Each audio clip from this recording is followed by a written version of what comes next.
Isn't that crazy? Come back. Edit this, guys. Coming back. Also, yes, edit that out. Hello everyone, welcome. David, your host here for Leverage Asia. Hello folks, welcome to Leverage Asia. Welcome to Leverage Asia, everybody. How many more unicorns can Southeast Asia sustain? Should more people be open to this kind of thing and leverage Asia in that kind of way? Or is this not meant for everybody? Welcome to Leverage Asia, everybody. I'm here with Amanda. All right, Amanda, I'm going to ask you a series of questions. Who are you? For those of us who don't know you, who are you and what business did you start? So I'll give a quick introduction to myself. I'm Amanda. I'm Mm-hmm. 22. I was born and raised here in the Philippines. I run a media startup called BackScoop. We make it fun and easy to stay updated with Southeast Asian startup news and business for anyone who wants to subscribe to our free newsletter or read all of our resources available. So I was pretty much inspired by Morning Brew and TechCrunch. I think a lot of your listeners will be a lot more familiar with those brands. So here in Southeast Asia, I was reading Morning Brew and I thought, why don't we make something similar for the startup ecosystem here? Because it's growing a lot more in the past few years. So a lot of people will have a hard time getting access to that news conveniently. So why not make a solution and try to figure out if people like it? So what's your backstory, Amanda? And how did you come up with this idea? When did it dawn on you?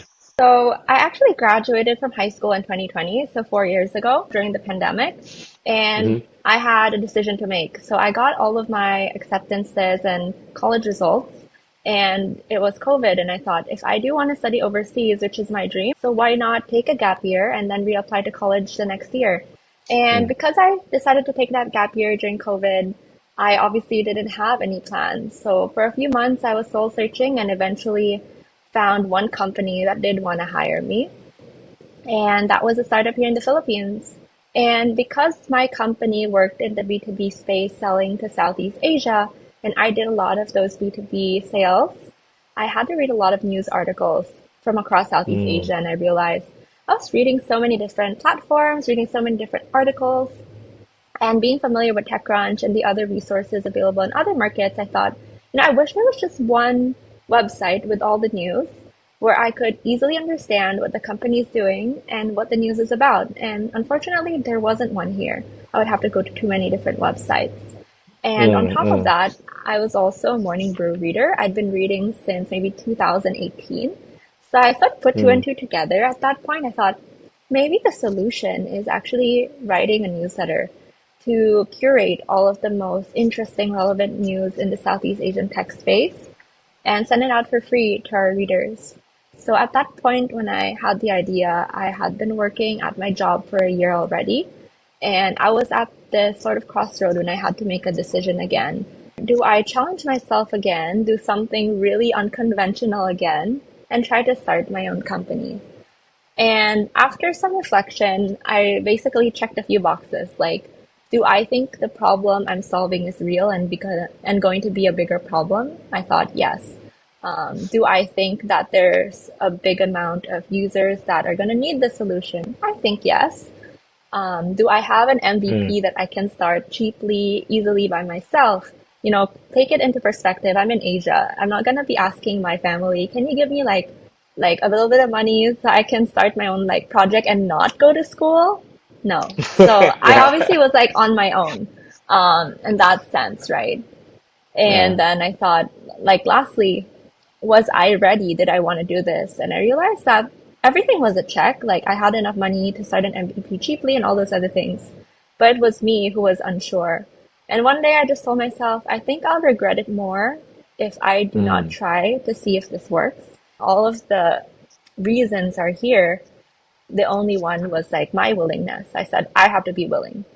So I told mm, myself that day, like, I know I'm going to regret it more if I don't do it. And I know I'm really passionate about this space. So I'll just try to start it. So I quit my job and I told myself I got to release like the first version of my product in like 1 month. And yeah, so we launched BackScoop in 2021, August. And our first version was just a website with one like page, one landing page. All you could do is sign up. Like there are no other pages. mm, You can't scroll down.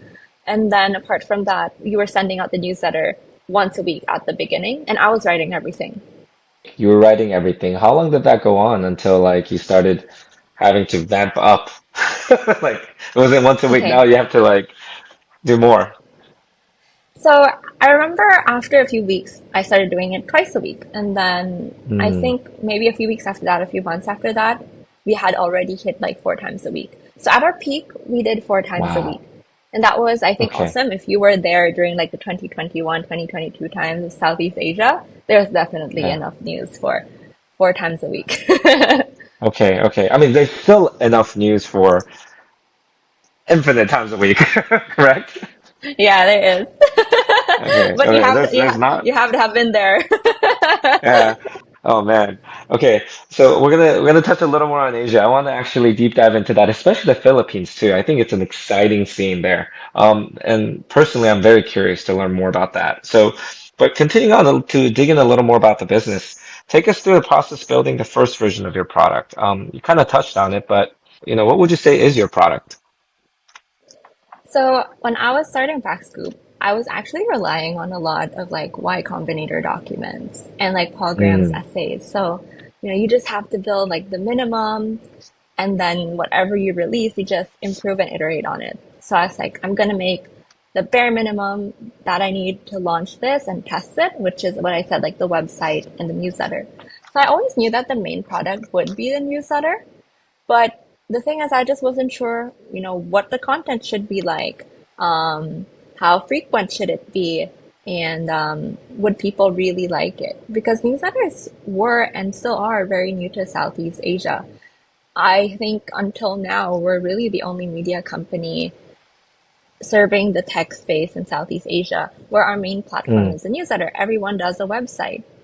So that was really new, and I feel like it's a big behavioral shift. How do you get people to view their inboxes as a source of leisure reading news versus like where you get your emails from your boss or like all the promotional stuff.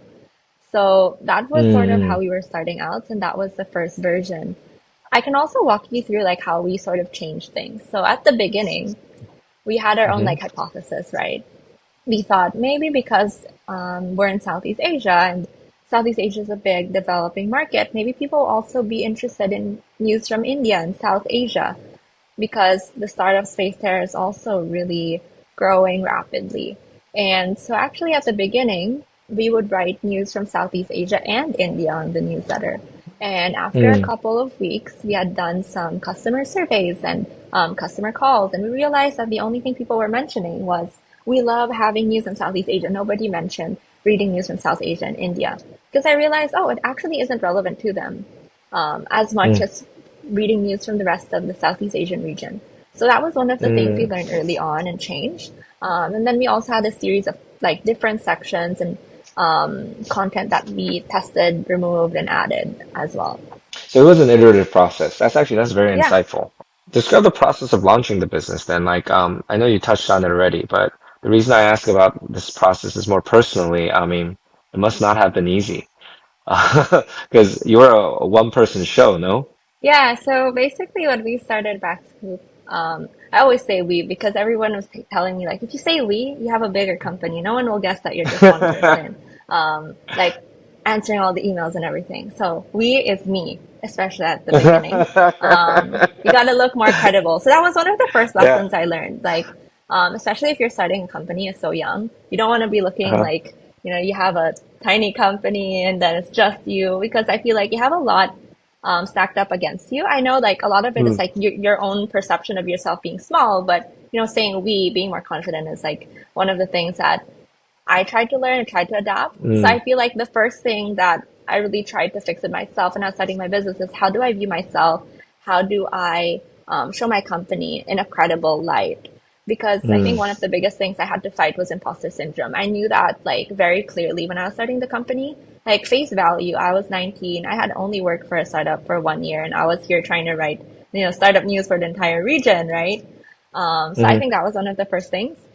Apart from that, walking through the entire business setup. So basic product, the website, the newsletter, and I'll be transparent. I try to do that all myself. But then when I was mm, trying to make the website on my own, I really couldn't. I was trying to do a basic landing page and it looked horrible for like over a week. And I told myself, if I'm going to try to launch this within a month, I have like 2, 3 weeks left. This is not gonna get like done on time. And I felt like you want to have that momentum and you want to have that speed to launch really fast. You don't want to be Hmm. stuck from day one. So luckily I knew somebody who was just starting as a web developer, like just starting making no code websites. So I emailed her and said like, could you help us make this website? And I was so glad because she was just starting her career, so she didn't charge that much. I was just starting my company. I don't have that much because I just had my savings from my first job. So I told her, please just make like one page landing page, keep it simple. And then it was done in like a week, but this time it was actually nice, like versus my horrible Yeah. landing page. So that's one of the things Yeah. that happened when I was starting the company. Uh-huh. The newsletter was relatively okay to set up. I was testing a few different platforms, eventually landed on one. The design, I just put what I enjoyed from all the other newsletters I liked. And then came company and corporation. So I think that is where it Mm, can get confusing. So I'm here in the Philippines. It was 2021, peak COVID. I cannot register a company physically in the Philippines at this time, at least to my knowledge, I could not. mm, And at the same time, I'd read some news that, you can't get a foreign investor for a Philippine media company. So it's like, I'm not gonna get myself into legal trouble from day one. So maybe I'll explore incorporating in Singapore or the US, especially because you could do it online. I like to say that, I was doing it so well thought of, but I looked at the cost. US was cheaper, and I knew more people who did it in the US. The Singaporean one is like thousands more. It's like, okay, I'm yeah, going to the yeah. US. I have an American company now. Okay, that's actually That's smart. I that's the mean, setup. actually, okay, no, that's extremely smart. No, I think incorporating in Singapore, US, that is definitely the choice that I think most Southeast Asian founders make. And US, yeah, it's simple. May I ask, is it Delaware, Nevada, California? Where did you end up Yeah. incorporating? So I use Stripe Atlas because so I asked Hmm. like some founders that I've met through my job, like, what did you use? Everyone is using Stripe Atlas. So I used Stripe Atlas too and made a Delaware C Corp. I hadn't known anyone who did like the other one. I think it was an LLC. And as far as I knew, more people did the C Corp than LLC. Why do something that other people are not doing? And Yeah. I thought, if I made a mistake, I can always change it, right? Like, there are some mistakes that are extremely consequential, some are slightly less. So I thought I can always reincorporate, shift it one day. That's There you go. That's the right attitude. That's like the entrepreneur attitude. You're like a natural born entrepreneur. That's what this is. Um, okay. Well, since you touched upon it, I know this is later on, but Yeah. with you said that you've tested all these newsletter platforms. What did you end up landing on? So we actually started with Campaign Monitor. We use Beehive right now. Campaign Monitor and Beehive are both great. They are actually pretty similar visual wise. So I guess I was really choosing between Ghost, Substack, and Campaign Monitor. I found out Campaign Monitor is used by Morning Brew, or it was similar to what they used, and I feel like it was the easiest for me to use. And I quickly eliminated Ghost at the beginning, so it was really head to head between Substack and Campaign Monitor. And I realized the Mhm. difference between the two for me at that time, because I know Substack has made some changes. I think Substack is a lot better for individual writers. So let's say Mm, David's newsletter, Amanda's newsletter, mm, when it's really about your thoughts, your personal things. But I think when you're trying to make a media company or a brand, you need something more like Campaign Monitor, where you can put the brand colors, the design, and highly like customize stuff into the newsletter. So I chose Campaign Monitor. nice, nice. You said you also use Beehive. That's a startup. Yeah, so Beehive wasn't, I think it just started or hadn't started when I launched BackScoop. We shifted sometime last year. So I think the Okay. main things I was looking at, Campaign Monitor versus Beehive, layout is a bit similar. Beehive really wins on cost. So when I was using Campaign Monitor, I was using so many different tools all at the same time just to have the referral program, just to have all these other things. And, I had to connect all that data with other systems, right? Not fun and cost a lot more. Beehive has all of Hmm. that in one place. Yes, there are some things that are not as great as Campaign Monitor, but my Mm, thinking is that they're a startup. They can always improve. They can always change. Maybe at some point when we're still using it, they'll be better than Campaign Monitor. And in some ways they have been. So you can always switch, honestly, but we're still sticking with Beehive. Yes. It's like startup founders supporting other startup founders. That's what the space Yeah, seems like. That's it's awesome. been it's been incredible seeing like their journey to like over the past months or maybe almost close to a year Uh, that we've been using them. Yeah. Yeah, no, I think they're doing a great job. All of them actually, Campaign Monitor as well, but Beehive journey has been cool. If I may pivot a little bit to ask you a little more questions because you have experience launching in Asia, and a lot of audience members, that's just a whole foreign world to them. So you are the expert here. Let's dig in a little bit over there. So how has building relationships and networks in Asia contributed to your business success? I think I definitely am a decent person to ask because I had to build my Uh, network from zero when I was starting my career 4 years ago. And when I was mm, starting my network, actually, that was when I was at my previous job. So that company, that startup I was in, got accepted into YC, and they very kindly mm, also let me join the On Deck program while I was working for them. So I started to build my startup and network in the US, actually. And I'm only mm, remembering this now. I know we chatted before. I'm only remembering this now. So I did the On Deck program. I met people there. With YC, I wasn't a founder, so I wasn't part of the program, but I definitely got to connect with some people from the YC network because I was working at that startup I was previously at. And I did notice differences from like Southeast Asia and the US. So one, like behaviors are different. The way that people mm, communicate, make friends are different from both the US and Southeast Asia, right? And I think that's one thing to remember. People have different attitudes in conversation. Like, I know this is an example from Japan, but in Japan, one of the founders I met said that when he moved to Japan, he realized that, he was coming from the US, so he couldn't talk so loud, so like expressively. Instead, he learned to match the tone of the Japanese people he was speaking with.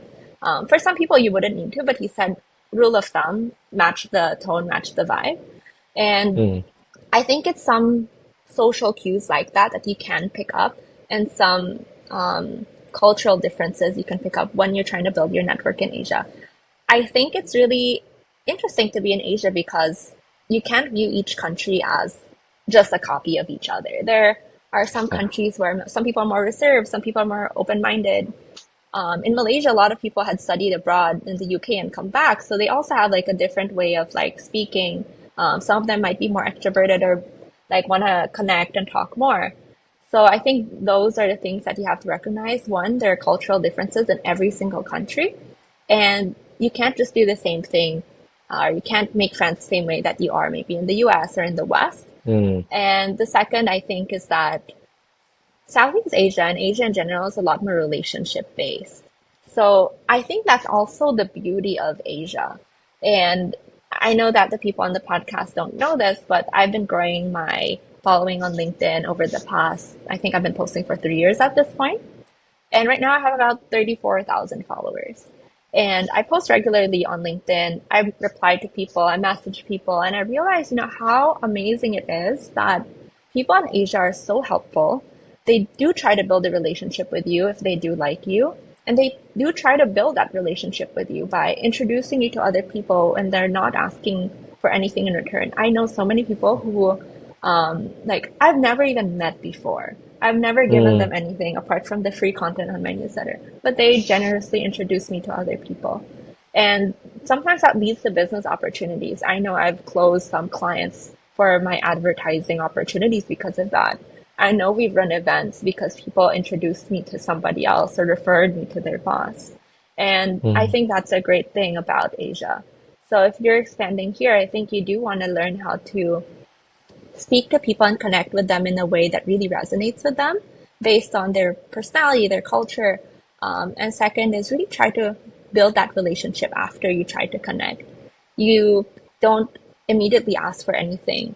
I think mm, some people would, I'm sure that's not everybody, right? But some people would say like, oh, I don't want to like speak with that person because they always ask for something in return for everything. I think you can learn to practice like giving without asking. Um, mm. or giving without anything in mind. Because I feel like people are constantly trying to read you as well in Asia in a sense. That's actually very powerful stuff you just shared. It's philosophical. Practice giving. That's actually really, Yeah. really cool. That little earworm snippet should be just blasted across social media. I like it. You know, you are on LinkedIn a top voice. 3 years of constantly posting. But in addition to Yeah. being a top voice, ladies and gentlemen, I just need to share this too. Amanda is also Forbes 30 under 30, correct?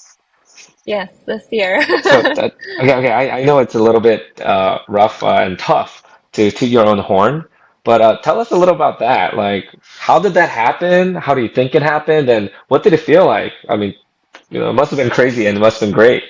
For me, my thoughts are these like, when I woke, no, I was awake. So funnily enough, that time, it was supposed to be released like 6, 7 a.m. in Asia, but I was in Canada at the time. So I was about to get tacos. So I was waiting in line for my tacos and I was sitting down, browsing my phone. I get this email from Forbes and I was like, oh, cool. They shortlisted me. And then I opened it. Oh, I'm on the list. So like that was my first reaction. Like my first reaction was like not even thinking that I was on it. And then I had to like scroll down or like read it actually after the notification. And I was like, oh, it really is me. Because sometimes I think like, it says you're in, right? But then, you don't know until you read it. So there was that moment of disbelief. And then after that, I got seated. Then I like ordered my tacos, and then I like continued on like my my like excitement because Okay. I mean I'm 22 years old. I started my company 3 years ago. I chose not to go to university just because of the circumstances. I just thought it's better not to study on the internet because I wanted to get my money's worth. And I also wanted to Hmm. hopefully get into a better college. So when I put into perspective my story, right, this year is the year that most of my peers have graduated university. And I feel Mm-hmm. like graduation education is still a big thing in Asia. Dropping out is not a big thing. And honestly, like people get it wrong about my story, but I do not encourage dropping out. I just encourage you picking the best opportunity that's in front of you. And for me, that was not Mm. going to university. So for me, when I saw that I was on Forbes 30 under 30, I felt like, there's this small part of me that remembers when I started my company that it was very clear to me that I would still be trying to make this work when my friends are graduating. And I told myself, I hope that the year my friends graduate, I would have built something meaningful enough to feel like, we're all on the same level. Like, I'm not any worse than them for not having a college degree. In no way am I better, Mm. right? But it's more of like that small part of me that's like, I hope that when they graduate, we can look each other in the eye and I don't have to feel shy about like, hi, I'm running my Mm. little business now. How are you? It's sometimes like I Mm-hmm. thought it would be like a bit awkward because I remember in the first few years I was running my business, I would see some people I know from school. I'm like, oh my God, I hope they don't see me because I'm the one who didn't go to college and I'm still trying to make this work. So I think in terms of a timeline perspective, it was really meaningful to me. Um, Mm. and a lot of people talk about Forbes nowadays, and I think on one hand, like I don't see this as a form of success in any way. Like it doesn't mean you made it, but at the same time, it's a very, very encouraging thing to see for yourself. And I think you'll only understand if you experience it for yourself, because um, it sort of shows that you're on the right direction. Because Mm. that kind of credibility when I obviously like I didn't even know I was gonna get in was just really shocking and really heartwarming. And then when I saw like what people's response to that was, I was even more like excited. After that, I even got like some more people reaching out to me for like client work and stuff. It's like this is awesome. But on the flip side, right? I think people would say like don't obsess over awards, don't obsess over nominations, and I think the way I would think about it is, you're not building a business to get these awards, but it's not wrong to get them along the way and celebrate those wins. So I Yes. think that was what I realized in the past few years, and when I did get the award, like don't let it get to your head. Doesn't mean you're better than anyone. Because your business could die tomorrow, but it's still an accomplishment. It's still a Yes. milestone. Yeah. Yes. Yes. No, it definitely is a milestone. And the timing couldn't have been more perfect, actually. I'm amused that you were getting tacos in Canada, and that makes me think, what were you doing in Canada? I But was visiting my sister who did eventually go to college. okay, nice, nice. Oh, siblings are cool. And you know what? They give us perspective. It's almost like having others of us who see Yeah. different views of life. So it's really cool. Um, how about this? Asia is a very trendy place. Trends go very fast there. So how do you stay ahead of the trends and changes in the Asian business landscape, especially a media business, you know? So actually, I didn't discuss what my newsletter looks like inside, so maybe I should discuss that now. So when you open the Yeah. BackScoop newsletter, we cover two stories from Southeast Asia. So we pick the two biggest, most relevant, most interesting stories. We write that in our own fun, easy to understand language. So that's what you're going to see after the introduction on the newsletter. So one story and then the next one. After the two stories, we put an interview of somebody from Southeast Asia startup ecosystem, typically a founder, a VC, or an executive. It's a casual interview. We ask them about what they do, and then at the end, ask them about like their favorite ice cream flavor. And then after that, we bullet point all the other news that you should know about happening across Southeast Asia. And then you're done. Once you're done reading the newsletter, you know that you're up to date with everything that's happened in the past 24 to 48 hours. Like you're good. You don't have to look anywhere else. And if there's something new, you'll see it the next edition. So that's what a newsletter looks like. So every single day, we're writing something. So we see every trend, every startup that raises funding. I think it's a learned skill in a sense. So, when I was starting, I Mm, thought every single company was so exciting. And definitely they are. But after doing this for 3 years, you start to recognize, what are the trends that are just trendy and what are the things that you think are going to work, but definitely you're not sure because no one can predict the future.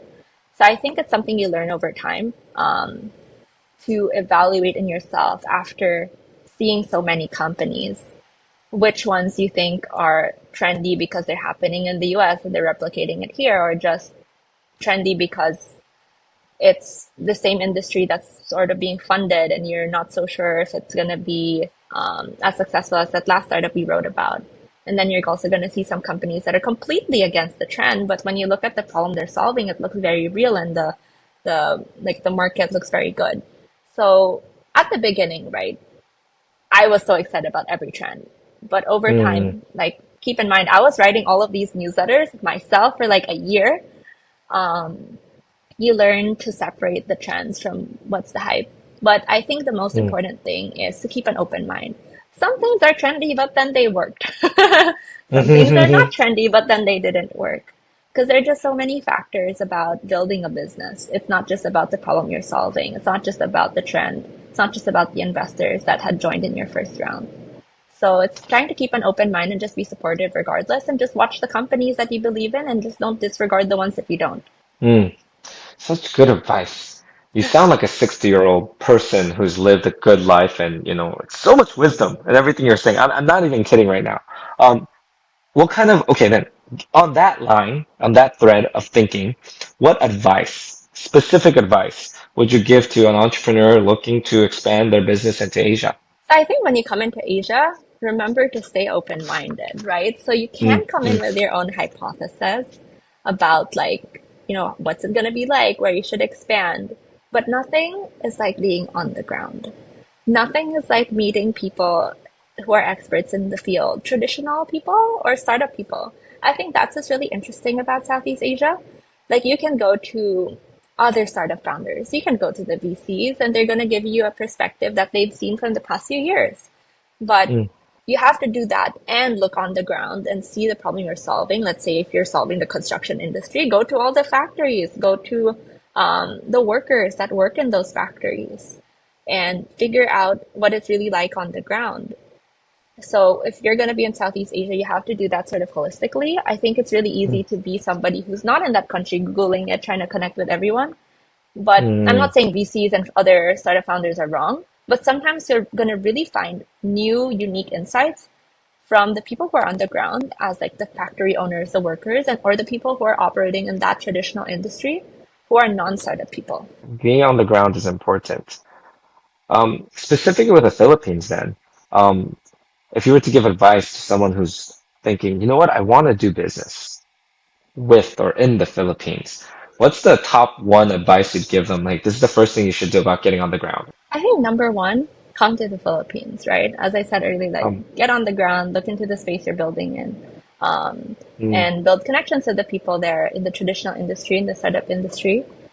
And then from there, you can figure things out. Because I do mm, know some people who have come from other markets and come here to build something and they've had to make tweaks. I think you have to go here, get on the ground, but also make sure you launch something fast enough and then iterate from that. And then on top of that, right, remember the Philippines is a huge archipelago. It's yeah. different in every part of the country. Metro Manila, the main like capital region, is going to be super different if you're building in like a provincial rural area, like a tier three area. So go to the place that you're going to be building in, especially because the Philippines is not going to be exactly the same as any other tier three city in another place in Southeast Asia that you've seen, because every country is different. For example, lots of people in the Philippines speak English. Lots of people in the Philippines are Catholic. You have a lot of people who have very strong family ties, and how does that play into whatever you're building? How does that play into, let's say, attitudes when getting a loan, or attitudes when it comes to adopting new technologies? So I think the Philippines can be very different from other markets, so better be on the ground. But remember to Mm, launch mm, something and then just build off of that. Like, don't get stuck thinking, oh no, it's so different here, or oh no, I don't know how mm. to set things up. Just like start and then work from there. I see. Yeah, I gotta go come visit Philippines. Like you said, take your advice. Just come This and advice do is it. for you. Yeah. Well, how about this? A few more questions. Going back to your business, how are you doing today? And what does the future look like for BackScoop? I think how I'm feeling today, I feel very sort of good in a sense. Like, I think I've come to the point where after building my business for almost 3 years now, I've definitely had like my bouts of imposter syndrome. I've had my bouts of telling myself, oh, I'm growing too slowly, you're terrible. I've had my bouts of like, am I doing the right thing? Am I just thinking this is Mm, working? I think I've gone past sort of all those phases. Definitely, I still have some sort of imposter syndrome. I have my own worries. But I think I'm coming to this place where, I'm just going to be buckling down, continuing what I'm doing. I have my own hunches about what's right. But I think the biggest difference for me, apart from that sort of inner peace in myself and my business, is that this year I do want to be a lot more aggressive. I think over the past 3 years, after we made a lot of those initial changes, we stuck with a newsletter, then we launched a podcast last year. I want to release a mm, lot more new content, make bigger bets, and see how the market thinks of it. So I think mm, that's what you can expect from the next few years. I think, remember I started my company when I was 19, now I'm 22. I'm still learning how to be a good boss, how to manage my team. So I think, mm, I've gotten over some of the initial hurdles of those things. So I think I'm coming into the rest of the year, trying to be a bit more aggressive, which is one thing that I realized, I was not so good at being aggressive about like, let's say growth, or being aggressive with like changes. I think I was a lot more of like, let's just keep doing what we're doing, keep doing it better. Now I want to be more aggressive, experimental with the rest of like the year. starting the business, have you learned anything particularly helpful or advantageous that you In can what share? ways? Um, Helpful. so, so like when there's a time when you started this in the beginning, right? There's all these assumptions you've had and you've gone through this journey. Now that you're 3 years in, and now that, you actually have more context, I'm sure that you can compare your journey and, you're looking at other startups and their journeys. Is there anything particularly about your business, right? And what you've been done in the Philippines as a US company that's particularly more advantageous, you know? Um, and this is more of a based on who you are because you've seen so much. I feel like unlike other startups out there, you actually get to see other businesses, you know? So was there anything particularly advantageous for you in your position? So I think I'm just glad that the way that I started my business was like more like Western-esque. Like I just launched it. I didn't worry that much. I just used my own savings from my job. Um, I just launched the bare minimum and kept iterating on it, and I focused on speed. So I think I'll talk about how I started my company, right? So as I said, quit my job. After I quit my job, started working on the product while transitioning out. After a month, launched the website, launched a newsletter. I was fully incorporated as a company. And then after that, I was like, okay, what's next? What did Paul Graham say next? Okay, the next is that I have to get like all the users. And then I was like, okay, do things that don't scale. How do I do things that don't scale to get users? Well, I'm like in my house during COVID when I cannot go out. Like, mind you, I didn't go out at all, except for like 1 to 2 times out of my house. Wow. During that like 2021 era mostly. Like I was just inside. So I watched those examples about people like, I think there was a startup in the US, they would stay outside like a Home Depot and then tell people like, we can bring your stuff home ourselves. Like all those like low cost, super random ways of trying to acquire subscribers. I mean, acquire users. So what was that for me? Like, what was the easiest way? I was like, okay, I got it. I'm going to message every single one of my Facebook friends on Facebook and ask them to subscribe to my newsletter. So I drafted this blurb on like my notes app, like, hi, I just started my own newsletter. It's about this. You can subscribe for free at this link. I sent it to everyone, and I learned that there's a maximum amount of people you can message in a day or in a certain time frame Mm, on Facebook. mm, I just maxed it out every time, and I basically finished all of my like 1,000, 1,500 Facebook friends in a couple of weeks. mm, That's how I got my first few subscribers, apart from obviously my parents and my coworkers. mhm, And that was do things that don't scale. It doesn't make sense because not everyone is your target market. It literally doesn't scale because I had to do that myself manually, copy paste send for weeks. And then after that, I ran out of Facebook friends, obviously. So that definitely mhm, isn't scalable. The next thing I did was add everybody on LinkedIn. So every week you can add 150 people on LinkedIn that you do not know. You can press connect. Then like that's the maximum. So once a week, I would do that and I try to max it out. I would be very selective about like who am I adding? They must be from the startup ecosystem in Southeast Asia. This is my target market. And then after they would accept me, I would message them and invite them to subscribe to my newsletter. Like, hey, I saw that you work as like a product manager. Maybe you'd like this, something like that. Like mhm, trying to mhm. tell them like, this is relevant to you. Please subscribe if you want. It's free. So that's how I got the rest of my subscribers. And then we focus a lot more on just posting on social media, word of mouth, and referrals. So that didn't scale because like you can't obviously message people forever. So those are the things I did to get started. And that's a lot of stuff grounded in more like Western ways of like starting a startup. It was YC and Paul Graham. And after I did all that, I had enough subscribers. And then I was able to get an investor after that. I did not plan on fundraising. I was like, I have X Mm. amount in my bank account. I know I'm going to spend X amount every month when I'm just like eating the food in my house and my only costs are software and, you know, my time. So I don't really need funds. I don't need investment because maybe I can do this for a couple of months and let's see how it goes. Like, what if like somebody invests in me and it dies? Like, I was so afraid of all those things because I'm so new. And then what changed was that I realized I write a newsletter for people in the startup ecosystem, but I had never met a single VC in my entire life. Mhm. So I decided to reach out to a couple of VCs and talk to them. And obviously, the only way you can get an investor to talk to you is pretend that you're fundraising, and therefore I did.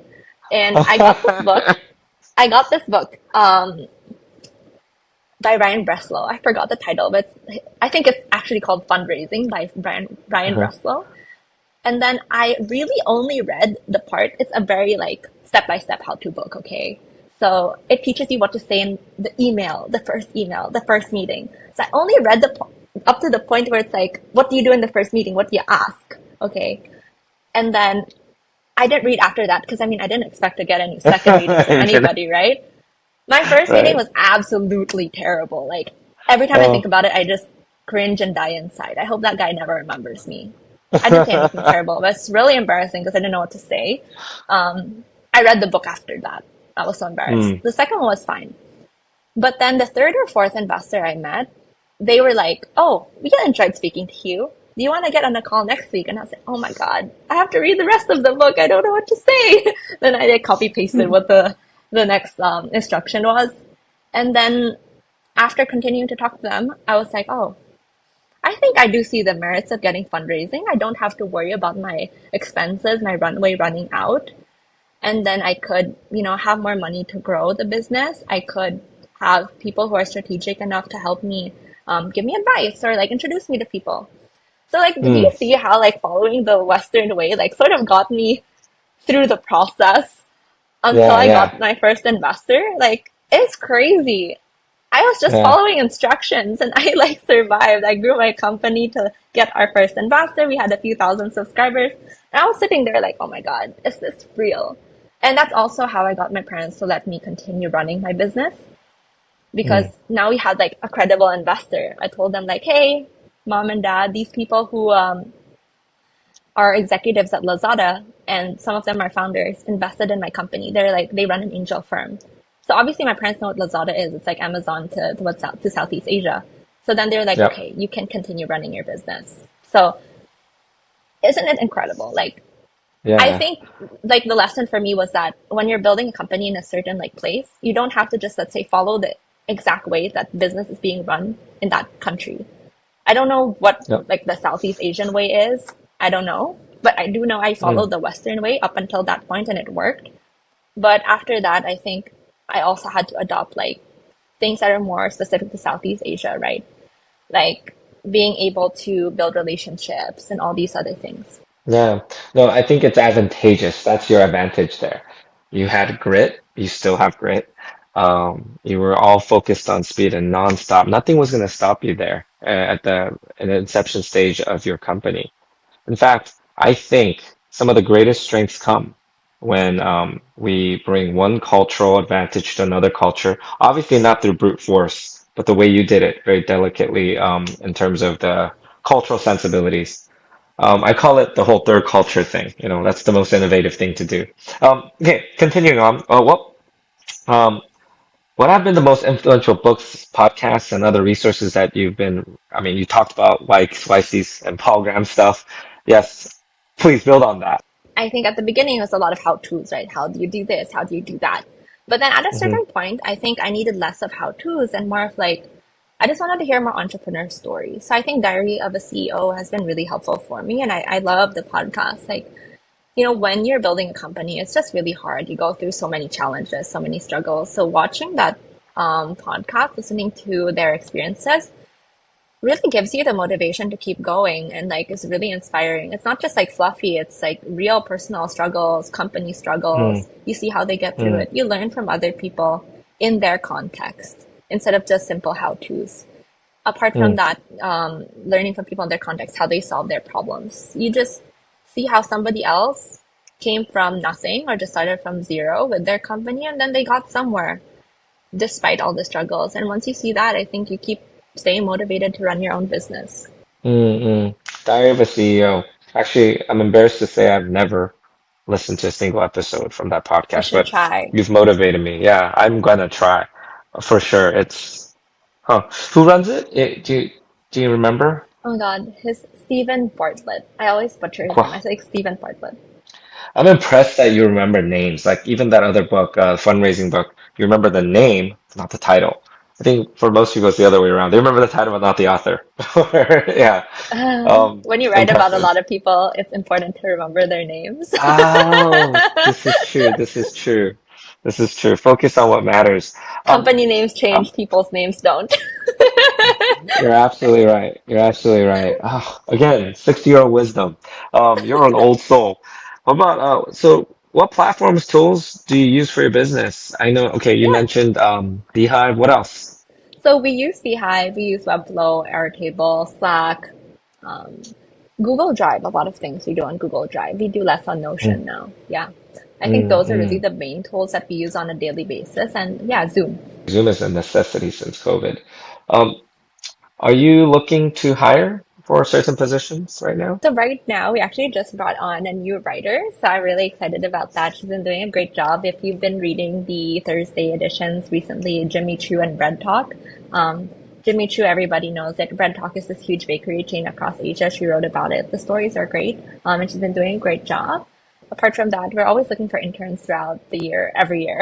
How did these interns find out about these positions? And so where can they learn more? I mean, they can always email me, send their Uh-huh. introduction with their name and maybe a resume. not just like, hi, I'm looking for an internship, but just like a quick Mhm. introduction and resume. I think that's all. We don't have a hiring page right now, but we usually post on social media like my LinkedIn or put on the newsletter whenever we're looking for new hires. But yeah, right now we are looking for interns. How many interns do you take on usually? Oh, one cohort, two at a time. Two. Two at a time. And then throughout the year? So it really depends. So most of our interns, we have about 4 to 6 months each. So it depends if Hmm. like one has left or one's about to leave. Then we usually try to take on one extra one. Then like hopefully they have some overlap as much as possible. We have one opening Okay, right now. Mhm. I see. So interns, pay attention, apply to this. It's a great experience. They're gonna love it, and especially to learn from an inspirational old soul in a 20-something-year-old's body. Quick question though. Since launch, what has worked to attract and retain new customers now? I know you did non-scale. Now what do you do? I think one scalable thing is like growing my LinkedIn presence, right? It engages our readers apart from the newsletter. It helps us get more readers apart from the newsletter. So it does both like attract and engage. And it helps people follow the company's journey. And I feel like when people see your company's journey, your company's journey, the highs, the lows, what's happening in between, they are more Hmm. engaged because they use your service. They want to know more about you and the company. So that's like, I Hmm. think one awesome thing that I did. That's great for our readers, great for us in a business sense. Like we make more money by me posting on LinkedIn. It was totally not the plan, right? I just started posting because one of my readers said, I want to hear more about you and your story. Can you write about it on the newsletter? And I was like, that's a bit narcissistic. Maybe I should do it somewhere else, like LinkedIn. So eventually I started posting it on LinkedIn. And then in the process, we found out we could get advertisements from that. Realized we could get users from that. A lot of the media features I get are people who found me on LinkedIn. So it's the one awesome thing that I did that I encourage everyone to do. Mm, mm, mm. It is true. Actually, it's an age of personal branding too, right? The Hmm. CEO and the founder and the company honestly are one oftentimes in the eyes of many, many users. So Yeah. that's actually really, really insightful and good advice you're giving. Um, I know this isn't a question I had prepared, but it came up naturally. I think the why of why we do things are very important, right? Our purpose or our vision. Um, so I had to ask this is we know what BackScoop does, and we know how BackScoop does all of this, right? But now that we know a little more about you and we know more about BackScoop, what is the why behind all this? What is your why and what is BackScoop's why? So growing up, I always wanted to start my own business, right? I always knew that since I was a kid. And a lot of memories are still very vivid in my mind. I remember I was sitting with my dad in the car. We were talking about like college and the future. And I said that, I want to go overseas. I want to learn how to build a company that can grow really big in Asia. I was telling him like, some people might not believe it, but it's real. Like I told my dad, like, I don't want to build a company in the Philippines for the Philippines. I want to build a company from the Philippines that can be known across Asia or the world. Like I don't want to build something small. I want to build something that can be known across the world or Southeast Asia or Asia. And it's not that like you're not going to make money if you only focus on the Philippines. I mean, a lot of conglomerates make money just focusing on the Philippines. But it's more of Hmm. I wanted to show the world that something great can come out of the Philippines. And I wanted to be able to build that. And I thought, okay, if I want to build something big, something that can be known across the world, I have to study abroad because that's where I can meet more people of different cultures, get new ideas, have a bigger perspective, like know what the world is like because I would be able to live in a new country, rediscover myself, meet all kinds of people, have all kinds of good and bad experiences, and get more Mm. context. Because I didn't want to just stay in the Philippines and see, like, oh, this is my world, this is all I know. I wanted to know more so that I could be more, build more, be a better, more competent person. And I had always thought that when you start your own business and you have a dream that big, you would have to work overseas and make enough money to come back to the Philippines with the skills and all of the like the Hmm. high salary and the network and everything that you've saved to start your own company with capital. I never imagined that. You could start a business without having years of experience and tons of money that you've earned yourself by being like, I don't know, a partner at an investment bank or something. Like I was really like thinking about being about like I was really thinking about being in finance or Mm, consulting, so I could build that network, make money, and come back. And then I didn't, right? So that was my dream up until the moment when I rejected all my college applications just to take the gap year. I think that mm, moment, that's like a real like shift, like sort of rock bottom for me. I mean, for context, I didn't share this earlier. I had applied to the US, I'd applied to the UK, I applied to NYU Shanghai. NYU Shanghai and good universities in the UK accepted me. But then at that point, I had realized that if I wanted to be an entrepreneur, if I wanted to be where people were building businesses, if I wanted to be near Wall mhm, Street, I think I want to study in the US. And unfortunately, only one US university accepted me, and it wasn't that great, right? So I told myself, and it's not great in the sense of that when people found out I got accepted to just that university, they were like, really? Just that? Like, people were surprised. And somehow I mm, felt like I let myself down, I let other people down. Like, I studied so hard just to only get here, right? So I was coming from that sort of rock bottom feeling. And when I decided to take the gap year, I thought, look, it's COVID. Who would have predicted this? And now COVID allows me to take a gap year, not attend that university that people don't think like matches me or like don't have to mhm, accept the reality where I only got into that university. I feel like I was embarrassed to accept that reality where I did only get into that one US university. But thankfully, COVID happened. I took the gap year and I had this chance to restart my life again, in a sense, and try to do something meaningful where I would be able to hopefully get into a good US university the next year. And then I could get back on track to my dream of being in finance, being in consulting. And then suddenly the path wasn't that anymore. It was a lot of like unlearning, right? So I started from rock bottom. I reevaluated everything I wanted to do. Like, what was I going to do next in this one year? And nobody wanted to hire me except that one startup in the Philippines. Sure, at the beginning I wasn't paid and I don't mind. I fully accept that. And I just worked hard to keep that job because it was the only job that wanted me. And they gave me a chance, they taught me a lot, and I wanted to give my best back to the company. And that's exactly what I did. And I think looking back, I started this for a lot of reasons. One, I'd always wanted to build my company, my own company. Two, mm, like, isn't it crazy when you look at like a startup? It is so against all the other ways of like building a business that we're taught about mhm, when we're growing up. You don't need a lot of your own capital if you can raise your own funding. You don't necessarily need a network. You see all of these, like, sure, a lot of these people come from prestigious universities, but some don't, that get into YC and they have this US global network. So you don't need a network. You don't need the money. And people who are dropouts or super young people with not that many years of experience end up becoming successful. You've seen some of those stories. And I feel like, that was so crazy to me. And then, you know, the world showed me that it was possible. Like the startup industry took a chance on me, a high school graduate at 18, with no skills to offer except time and being willing to work unpaid. And then showed me that if I learned the skills, I could continue my career. After one year, I was confident that even if they fired me, I could find another job, even without a university degree, because I had built the skills. I understand what it's like to work at a startup. And I could continue on the rest of my career without going to college. And I think that was absolutely insane. And then on top of that, I'd always loved reading, writing. If you knew me as a kid, I was always just reading. So mm. I was into business news, startup news. So this is like the perfect fit in terms of industry for me. And that's really all those reasons are why I started BackScoop. Okay, these are really strong whys. Thank you so much for sharing all that. Of You know course. what? Is it okay, right? Not to go to college? Is it okay not to go to business school? Is it okay not to be born in America or like, because we have a lot of entrepreneurs who aren't. Is it okay not to be born in Asia, right? Maybe you're not Asian or American. Um, can you speak to some of that? So growing up, right, I thought if I want to be the best of the best, I have to study in America. And Mm, I didn't. And it was a really hard decision for me to make. And I think the part about the road less traveled is that it's equally attractive to take the road.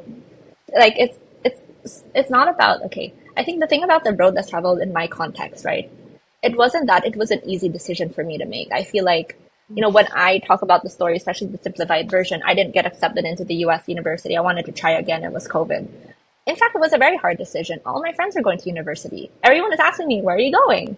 And then I had to tell them I'm Mm, taking the gap year. And then they told me, like, you're crazy. Um, People I knew were telling me, like, are you sure? And then people were telling my, like, people I knew, like, oh, have you heard of, like, that person? Like, she's just wasting this opportunity to go to the US.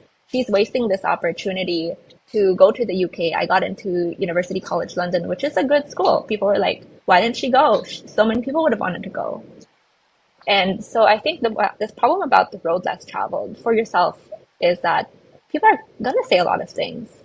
It's super yeah. attractive to take the road more traveled, and it's easy to give in, not just because of what you want, but because of other people around you.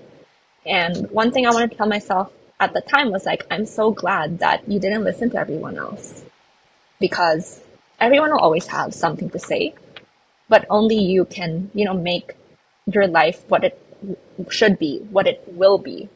So what I was telling myself was like, okay, I just know deep in my heart that this is the right decision. I knew it Mm, was actually really hard. Like, I was so sad for like how many days, weeks after pressing all of those rejections when my friends were going to university or they posting their acceptances. And when they did end up going, even after like 1 year, when I saw their Instagram posts when they were going to Ivy Leagues and they were going to the UK or wherever they were going, I was jealous. I'm not gonna lie.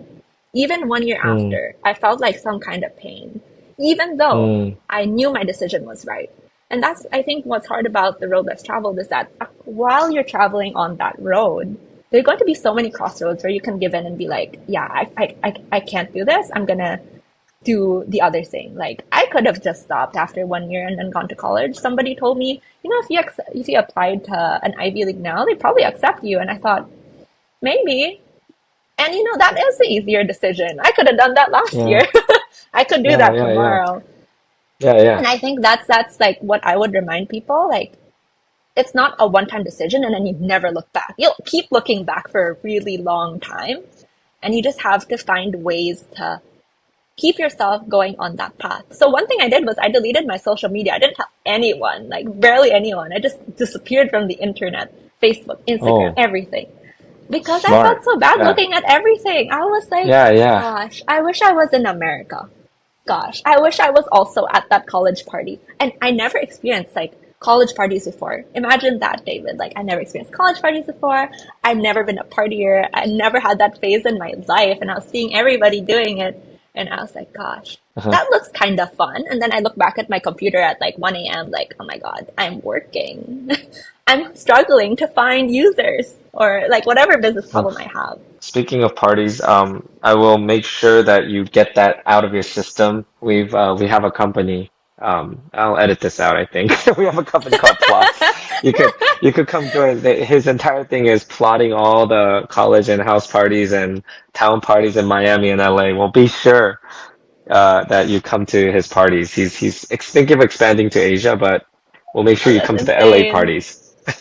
One day. Yeah, Some people yeah, have been yeah. really One day. nice. Like people I've met at like through the startup ecosystem. On my birthdays, my startup friends were like, "You've never had a party at like a club before?" So on my birthday, we went to one. Like people I met through the startup Nice. ecosystem that became my friends, and I had like my first party. The road less traveled. You didn't party. You got to party with Yeah, cooler people. yeah. No, I'm kidding. Nobody's cooler, but no, thank you. The road less traveled is actually such a powerful message. And the story of you going through it is actually very poignant. It's going to touch a lot of people who are listening to this. Well, Amanda, thank you again. I took a lot of your time. You've been I very took a lot of generous your with your time. time. No, no, no. This is really, really cool. And you know what? I know that many, many people are going to enjoy this podcast, especially of you and your story. So if there's any follow-ups, I will follow up and try to be a good medium, but they can reach out to you too, right? You know, you're Yeah, a media person, so they have your email, they have yeah. BackScoop. You can reply to my newsletter after you receive it in the morning and hit reply, send me a message. I'll be the one to reply or add me on LinkedIn. Yeah. Nice, nice, nice. So everyone, if you want to be Amanda's friend, if you definitely subscribe to her. newsletter, BackScoop. And, if you have questions and you want to learn more, reach out to her.